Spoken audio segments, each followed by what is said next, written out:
So I'm sitting there yelling, "Kabe, kabe," because I don't know how to say pin him against the wall in Japanese, but I think my coworkers got it because we got him to the point where all three of us were sticking him against the wall. But that was actually a mistake because he was able to push all three of our man catchers down and then start to step over them and get out. Now, I'm not going to lie, but I laser focused on the fact that he was getting free and that I needed to prevent that. So I dropped my man catcher and I gave him a bear hug.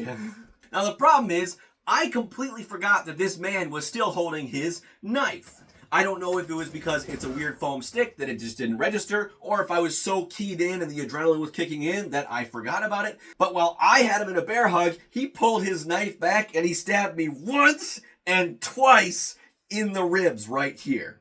So obviously the fact that he was stabbing me with it was a really good reminder that he did indeed have a knife. So the third time he pulled his arm back, I grabbed his wrist, and honestly, I don't remember exactly what happened next, but the next thing I knew, the knife was on the floor, and another teacher had basically tackled him and was pushing him down with his entire body weight. And at that point, the officer said, "Okay, I am subdued. The training is over." So after that was done, the officer had us all gather around and he gave us a bit of a debrief.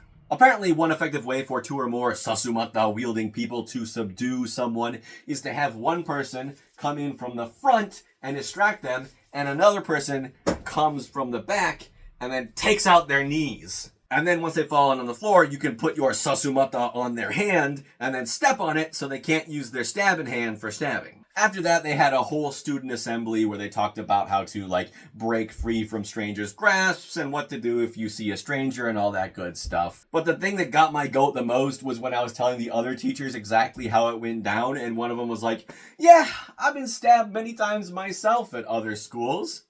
You know, when I moved here, they told me that island life would be chill."